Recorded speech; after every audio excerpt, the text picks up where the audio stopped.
Bom dia, boa tarde, boa noite. Essa é a segunda parte do vídeo sobre a Grécia Antiga, né? Entrando aqui no período clássico. Passando então para o período clássico. Nesse período, o mundo viu surgir um grande império, o maior império que o mundo já tinha visto até então, né? O Império Persa, também chamado de Império Aquemênida, né? Nesse contexto, ocorreram as chamadas guerras médicas, que foi a guerra entre os gregos contra os persas, né? Médicas, esse nome médica é por conta que os gregos chamavam os persas de medos, por isso esse nome, médicas. Então, o Império Persa começou a se expandir ali para a região da Anatólia, né, que é a atual Turquia, né? Então ele começou a dominar as cidades-estados, né, ali da região chamada Jônia, né, como Mileto, etc, etc. Então, as cidades-estados começaram a se revoltar contra esse domínio persa. E quem forneceu ajuda para os jônios foram os atenienses, né? Atenas mandou soldados, né, para combater o domínio persa ali na Jônia, né? Por conta disso, o rei Dario, né, resolveu atacar Atenas, né, por conta dessa ajuda que Atenas forneceu. Então, né, ele vai tentar tomar Atenas, né? Nessa época, o general Milcíades de Atenas envia Fidípides, né, para Esparta, para tentar pedir ajuda dos espartanos para combater os persas. Só que os espartanos decidem não ir porque eles não poderiam, por conta da comemoração festiva da Carneia, né? Eles não poderiam lutar, né, quando ocorressem essas festas religiosas, né? Então, os atenienses vão para a batalha, né, contra os persas. Na região chamada de Maratona, né? Milcíades diz, né, enfrenta os generais Datis e Atafernes, né? Os atenienses utilizam da estratégia da falange, né, que é com o escudo, formando o escudo com a lança, né? E enquanto os persas vão atirando flechas, né?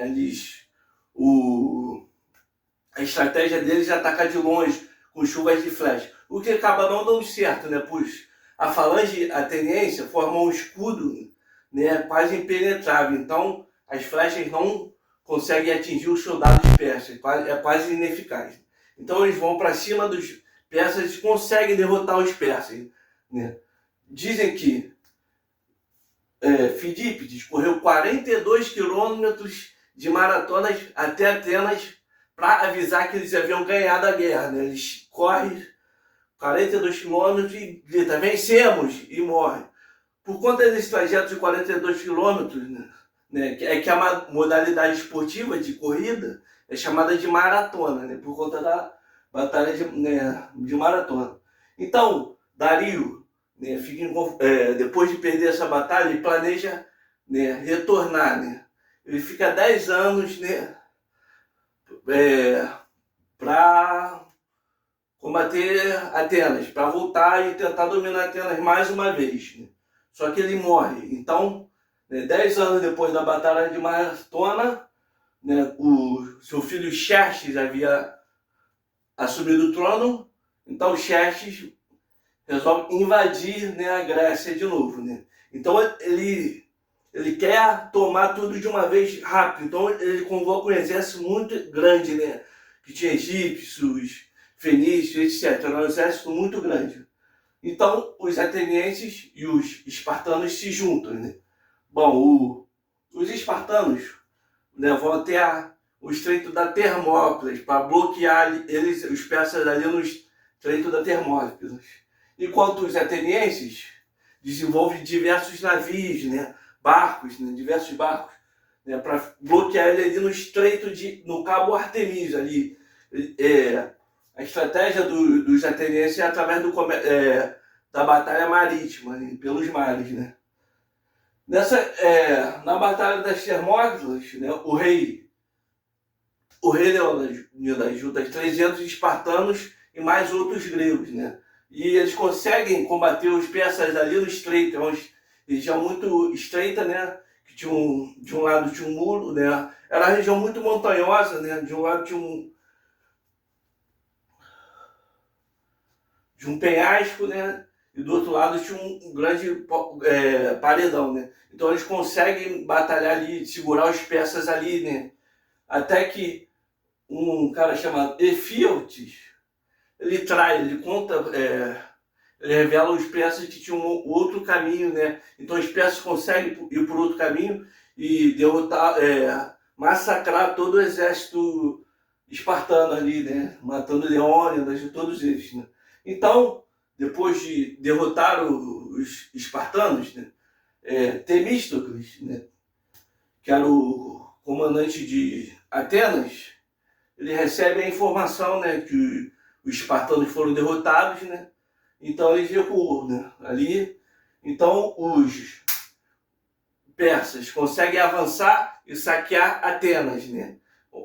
Conseguem dominar Atenas ali, atacar Atenas, destruir tudo, saquear, ocupar Atenas, né? Então, Temístocles resolve ir para a ilha de Salamina, né? E atrair os persas para lá, para vir atacar eles. Os persas queriam muito dominar tudo muito rápido, então os persas foram lá, né? Atrás dos atenienses em Salamina, né? Os atenienses usavam o trireme, que era um navio muito grande, né? Com 3 fileiras de remos, né? 25 de cada lado, e na ponta tinha perfurava, a parte da ponta perfurava e destruía os outros navios, né? Era usado para destruir os outros navios, né? Então, eles conseguem atrair os persas, né, numa região muito estreita, e eles conseguem derrotar os persas ali em Salamina, né? O Xerxes, que estava vendo tudo do topo da montanha, teve que fugir, né? Então eles derrotam os persas, os atenienses conseguem derrotar os persas ali, né? E após isso ocorreu uma outra batalha, né? O Xerxes manda o general Mordônio, né, para tentar combater os gregos mais uma vez, né? Mas o rei Pausânidas de Esparta consegue derrotar os persas, né? Dar um ponto final, né? Encerrar. O rei Pausânidas, que substituiu o Leônidas, né, depois que ele morreu, né? Então a batalha de Baté foi a batalha final, né? Encerrando aí as guerras médicas. Com o fim das guerras médicas, Atenas criou a Liga de Delos, né? Ela se juntou com outras cidades e estados gregas, né, ali na Ática, região da Ática, e formou a Liga de Delos, montando as outras cidades e estados sob sua zona de influência. Enquanto Esparta criou a Liga do Peloponeso, né, na península do Peloponeso, né? Também fazendo a mesma coisa, juntando com outras cidades e estados, mantendo elas sob sua zona de influência, né? O Peloponeso e a Ática eram ligados por uma pequena faixa de terra chamada de Istmo de Corinto, ali na cidade de Corinto. E Corinto era aliada de Esparta, né? Com o tempo começou a surgir diversas tensões, né, entre essas cidades-estado, principalmente entre Atenas e Corinto, né, que era aliada de Esparta, né? Corinto pede ajuda para Esparta, né? E Esparta acaba se vendo tendo que invadir Atenas, né? Então esse disputa entre essas guerras entre Atenas e Esparta é chamada de Guerra do Peloponeso, né? Então a Guerra do Peloponeso é dividida em 3 fases. Bom, na primeira fase, Esparta invade Atenas, né? Ele vai até Atenas, toma toda a plantação, toda a colheita, né, de Atenas. Porém, o governante Péricles usou de uma das seguintes estratégias. Ele fortificou Atenas, né, com muralhas, né, e desenvolveu ali o comércio marítimo. Então, após os espartanos tomarem toda a plantação, né, eles começaram a comercializar, né, por meio dos mares, comercializar com os egípcios, com os fenícios, né, e trazendo grãos para a cidade, né? Então, né, não teve muito efeito, né, o ataque espartano, né? Então os espartanos acabam tendo que recuar, voltar para Esparta, né, para cuidar da sua própria colheita, né? Então, logo após isso, Atenas, né, por meio desse comércio marítimo, ela acaba atraindo também uma peste, né? E essa peste dizima 1/3 da população ateniense, né? Matando também Péricles, né? O próprio Péricles é morto aí por essa peste, né? Então, ocorre uma série de conflitos, né, entre Atenas e Espartas. Eles acabam propondo acordo de paz, né? E o conflito se encerra. A primeira fase da Guerra do Peloponeso, né? Bom, logo depois, né, se inicia a segunda fase, né, com Alcebíades. Ele convence, né, os atenienses a atacar Saracusa, que era a fonte de suprimento dos espartanos, né? Saracusa ficava ali da Sicília, na Itália, né? Na época era chamada de Magna Grécia. Então ele convence os atenienses a atacar. Só que ele acaba sendo banido de Atenas, né? Por conta de uma série de conflitos, né? Que rolou em Atenas, né? Alcebiades foi banido, né? Ele foge para Esparta, onde ele conta todo o plano, né, dos atenienses. Então os espartanos já sabiam, né, do ataque de Saracusa, né? O ataque de Saracusa acabou sendo um grande fracasso aí para Atenas, né? Então, né, Atenas sai derrotada, né, ali. Então, logo depois, na terceira fase do conflito, os espartanos formam uma aliança com o Império Persa, né? Isso permite que o Império se expanda ali, né? Lembra da Jônia, que eles lutaram que se revoltou contra o Império Persa? Agora os espartanos fizeram um acordo com a Pérsia e permitiu que eles, né, atacassem a Jônia, né, em troca de barcos, de navios, de suprimentos, né? Os espartanos conseguem atacar uma mina de prata, né, dos atenienses, dominam ali, né? E eles, posteriormente, né, com essa aliança que eles fazem com o Persa, eles acabam fazendo um bloqueio naval em Atenas, né? Impossibilitando que eles façam esse comércio marítimo. Então eles conseguem fechar um cerco em Atenas, né?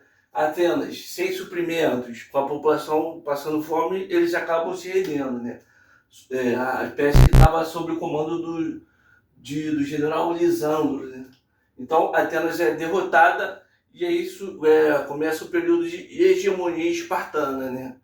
Porém, essa hegemonia espartana não dura muito tempo, né? Porque uma outra cidade-estado chamada Tebas se volta contra a Esparta, né? Liderada pelo general Epaminondas, né? Na Batalha de Leuctra. Então Tebas ali consegue derrotar Esparta, né? Então acaba essa hegemonia espartana, né? Bom, esse período foi um período muito turbulento, né, em Atenas, né? Foi nesse período, né, que Atenas viveu uma grande revolução filosófica. Tiveram filósofos como Sócrates, Platão, Aristóteles, né, etc, etc. Né? O Platão era aquele que acreditava no conhecimento por meio da razão, ele acreditava que havia um mundo das ideias e a gente tem, né, acesso ao conhecimento por meio da razão, né? Enquanto Aristóteles já discordava dessa visão, né? Ele acreditava que todo conhecimento está no mundo terreno e a gente adquire conhecimento, né, através da experiência, né, por meio dos sentidos, né? Então, né, Atenas viveu aí um período aí de grande revolução filosófica aí, né? E também, né, nesse período teve uma grande revolução na forma de se contar a história, né? Heródoto é considerado o pai da história, né? Ele escreve sobre os acontecimentos das guerras médicas, né? É considerado o pai da história porque ele revoluciona, né, a forma de se contar. Antigamente as histórias, né, se davam muito por mitos, lendas, né, etc, etc. Heródoto busca uma visão a questão mais investigativa, né, por meio das ações dos homens, conta a história por meio das ações dos homens, né? E também Tucídides. Tucídides é aquele que conta a história da Guerra do Peloponeso, né? Também foi um grande historiador desse período. Essa foi a segunda parte do vídeo sobre a Grécia Antiga. No próximo vídeo falarei sobre as conquistas de Alexandre o Grande, né? Então é isso. Adeus, até logo.